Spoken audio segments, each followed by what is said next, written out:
Hello friends and welcome back to exam Marathi academy. तर मित्रांनो, आजच्या या व्हिडिओत आपण मराठी ग्रामरचे काही इम्पॉर्टंट क्वेश्चन्स डिस्कस करणार आहोत. TCS अँड IBPSने आतापर्यंत कंडक्ट केलेल्या एक्झामचे प्रिव्हियस इयर क्वेश्चन सुद्धा यात इन्क्लूड आहेत. सो इम्पॉर्टंट व्हिडिओ असणार आहे तुमच्या अपकमिंग एक्झाम्ससाठी. ठीक आहे, तर स्टार्ट करूया.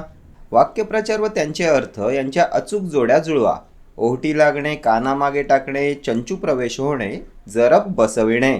तर ओहोटी लागणे म्हणजे तर लयास जाणे, कानामागे टाकणे, दुर्लक्ष करणे, चंचू प्रवेश होणे, शिरकाव होणे आणि जरब बसविणे, धाक दाखविणे. A second, B third, C fourth, D first. कोणत्या ऑप्शनमध्ये आहे? तर second, third, fourth, first option येईल तुमचं करेक्ट आन्सर. नेक्स्ट क्वेश्चन पाहूया. मोराचा पिसारा हिरे माणकांच्या राशीसारखा दिसतो या वाक्यातील अलंकार ओळखा. यमक, रूपक, अनुप्रास की उपमा. मोराचा पिसारा हिरे माणकांच्या राशीसारखा दिसतो. तर आपल्या वाक्यात सारखा हा शब्द आलाय आणि आपण पाहिलं होतं जेव्हा दोन वस्तूतील साधर्म्य दाखविण्यासाठी सम, समान, सारखा, त्यानंतर परी, प्रमाणे यांसारख्या शब्दांचा वापर केलेला असतो तेव्हा उपमा अलंकार होतो. ऑप्शन डी येईल तुमचं करेक्ट आन्सर. इथे मोराचा पिसारा हिरे माणकांच्या राशीसारखा दिसतो. मोराचा पिसारा आणि हिरे माणकांची रास यातील साधर्म्य दाखवण्यासाठी सारख्या या शब्दाचा वापर केलाय, सो उपमा अलंकार. यमक अलंकारात काय असते? तर यामध्ये यमक असते, राईम्स असतात. मना सज्जना भक्तिपंतेची जावे, तरी श्रीहरी पाविजे तो स्वभावे. जावे, स्वभावे उच्चारात समानता आहे, यमक आहे, सो यमक अलंकार. त्यानंतर रूपकमध्ये काय असते? तर जेव्हा उपमेय आणि उपमान यांच्यात भेद नसून दोन्ही एकरूप आहेत असे दर्शवलेले असते तेव्हा रूपक अलंकार असतो. देह देवाचे मंदिर, आता आत्मा परमेश्वर, रूपक अलंकार. वाघिणीचे दूध प्याले, वाघ बच्चे फाकडे, रूपक अलंकार. अनुप्रासमध्ये काय असते?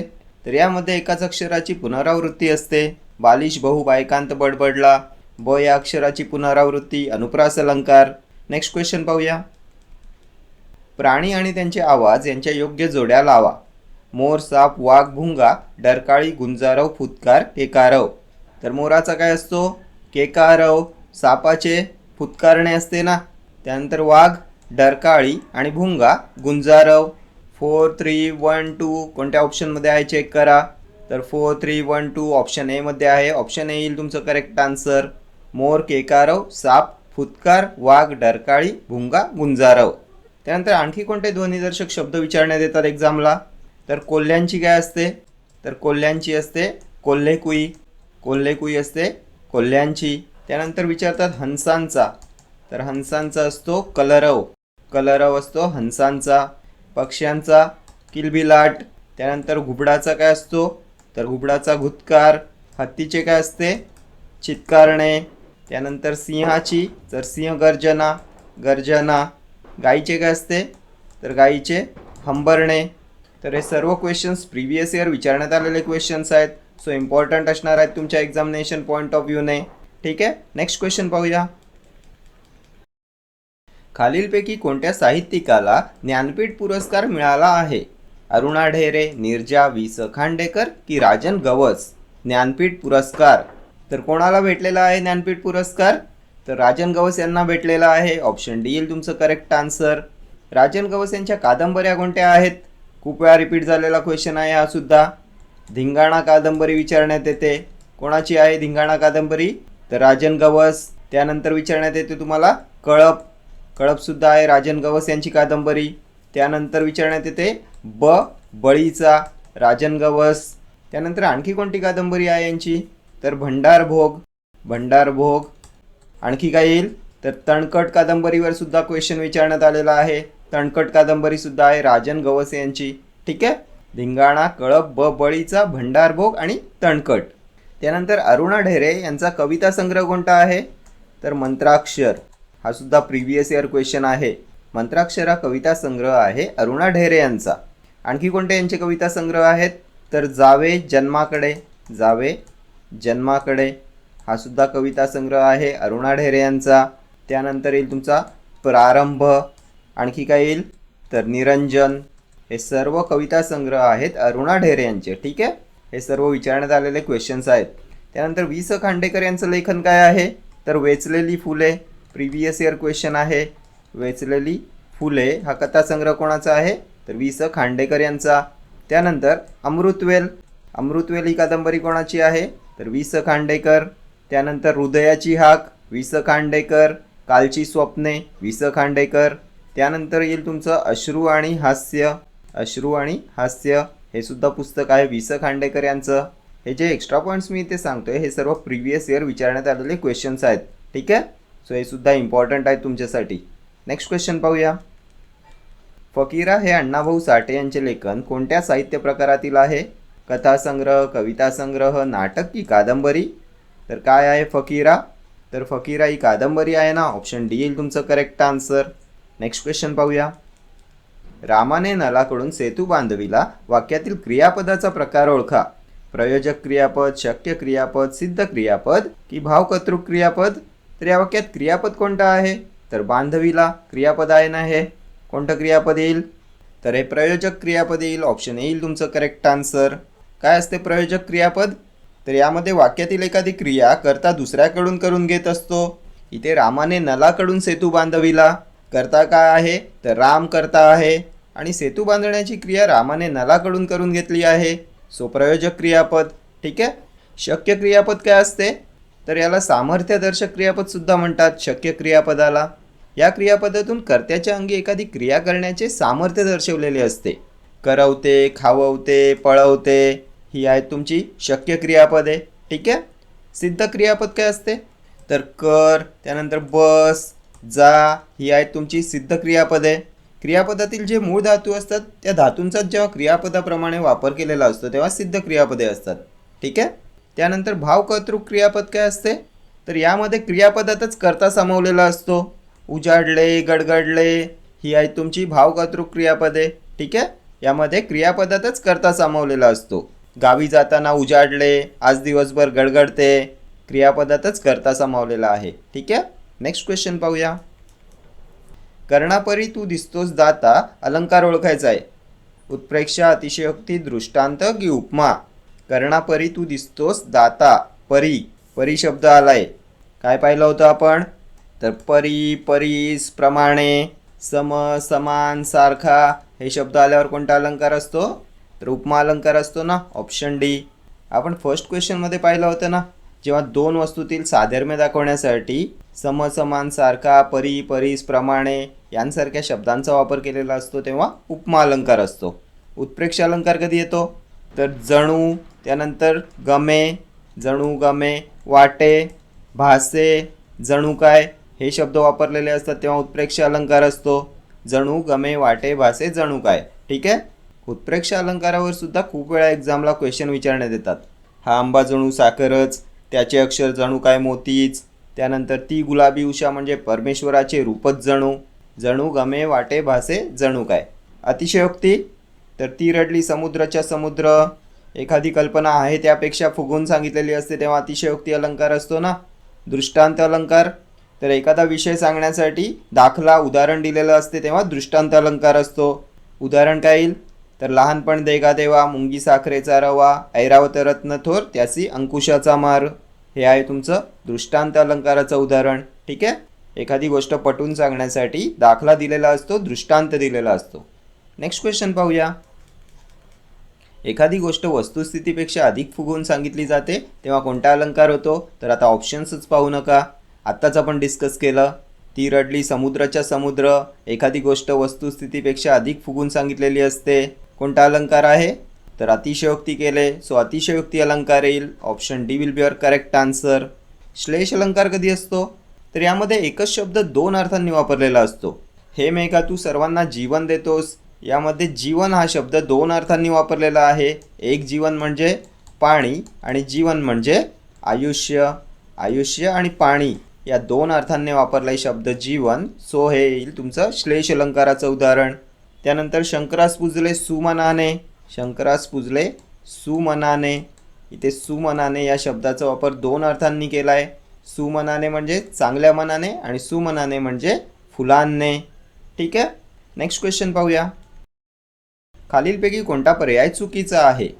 त्याचे वृत्तपत्र वाचून झाले, समापन कर्मणी प्रयोग, आज मला मळमळते, प्रधान कर्तृक कर्मणी प्रयोग, त्याला आंबा खाववतो, शक्य कर्मणी प्रयोग, सेवकांकडून प्रसाद वाटण्यात आला, नवीन कर्मणी प्रयोग. चुकीचा पर्याय ओळखायचा आहे. तर ऑप्शन ए पहा, त्याचे वृत्तपत्र वाचून झाले. हा कोणता प्रयोग येईल? तर वाचून, लिहून, ऊनहून हा प्रत्यय आलाय आणि आपण पाहिलं होतं ऊनहून हा प्रत्यय आल्यावर असतो समापन कर्मणी प्रयोग. त्याचे वृत्तपत्र वाचून झाले, त्याचे खेळून झाले, त्याचे पत्र लिहून झाले. ऊनहून हा प्रत्यय असतो तेव्हा समापन कर्मणी प्रयोग असतो. सो ऑप्शन ए तुमचं करेक्ट आहे. ऑप्शन बी बघा, आज मला मळमळते. तर आत्ताच आपण प्रिव्हियस क्वेश्चनमध्ये पाहिलं ना, क्रियापदातच कर्ता सामावलेला असतो.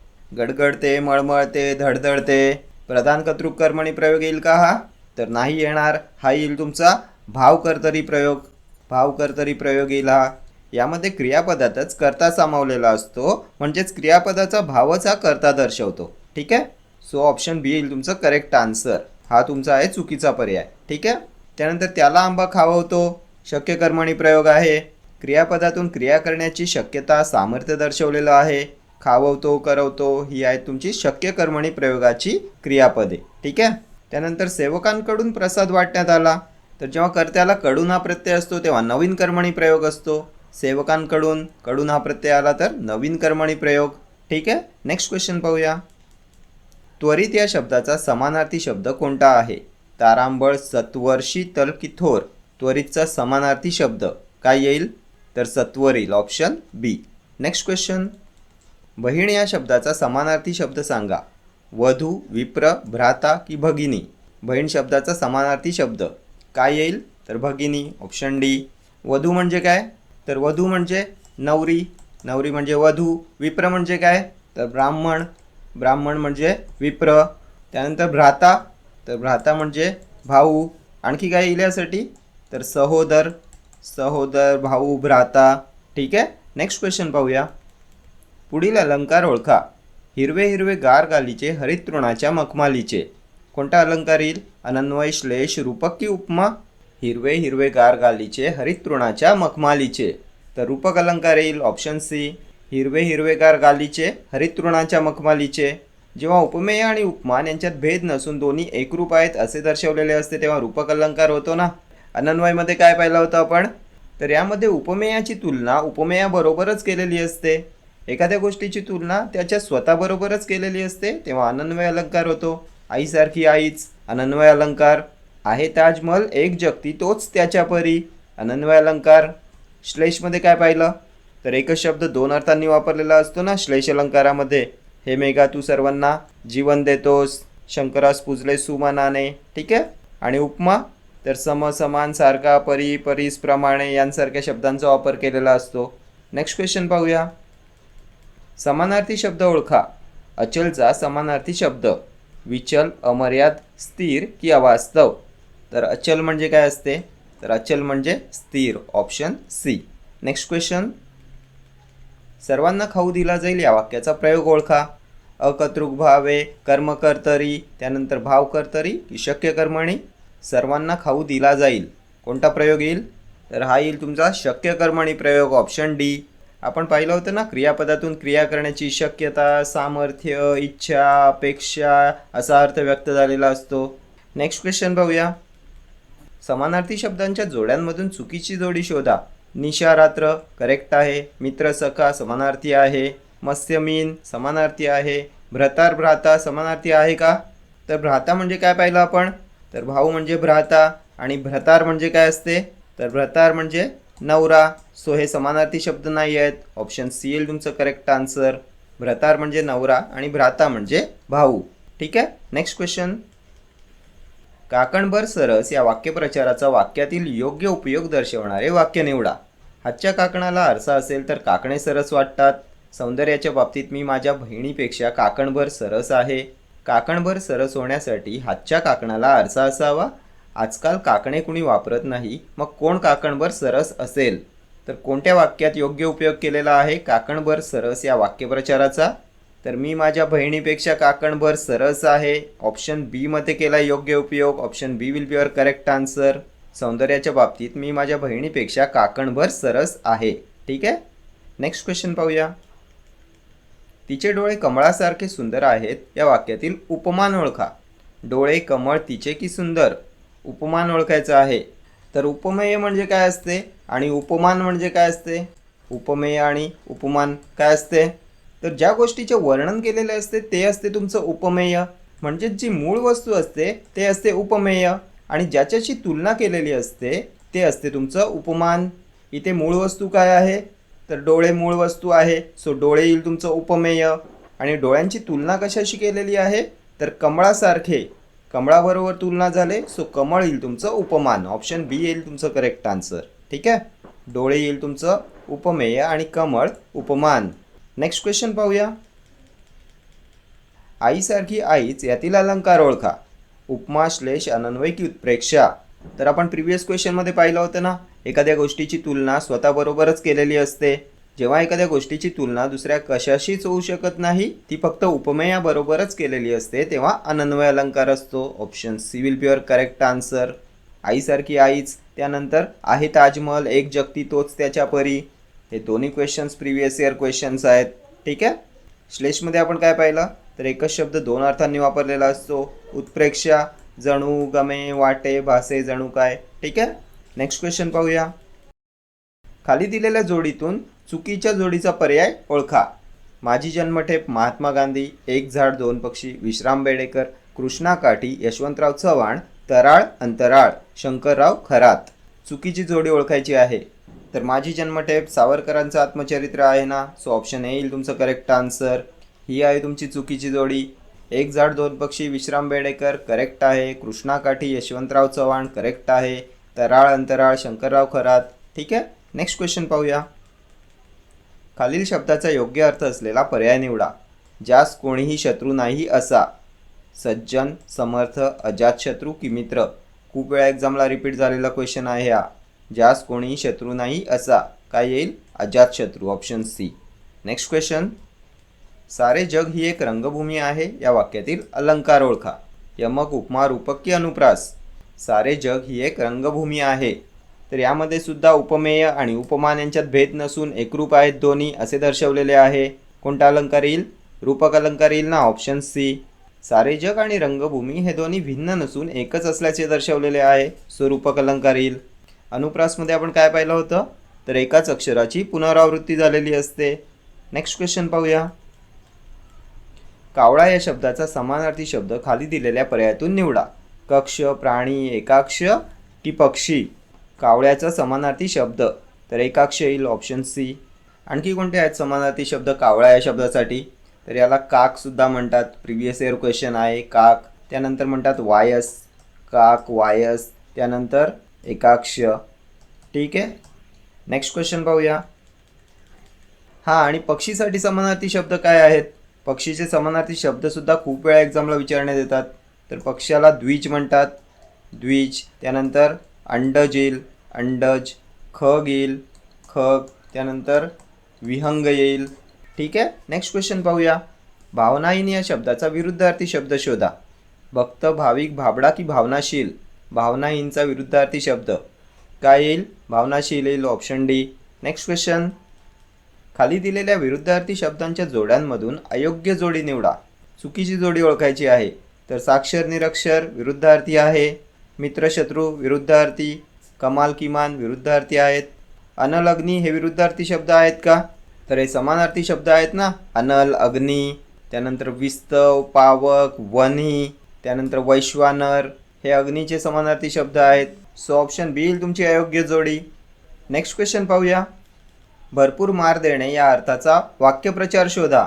वनवासी करणे, टीकेची जोड उठवणे, उहापोह करणे, 14वे रत्न दाखवणे.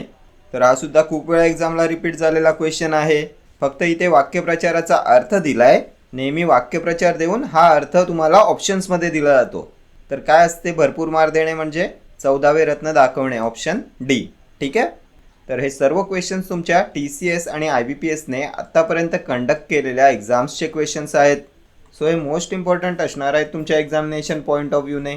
TCS आणि IBPSचे खूप क्वेश्चन्स एक्झाममध्ये रिपीट होतात. ठीक आहे. तर या व्हिडिओ इतकंच. भेटूया नेक्स्ट व्हिडिओमध्ये असेच काही महत्त्वाचे क्वेश्चन्स घेऊन. Till then do like, share, comment and subscribe to my channel. Thank you.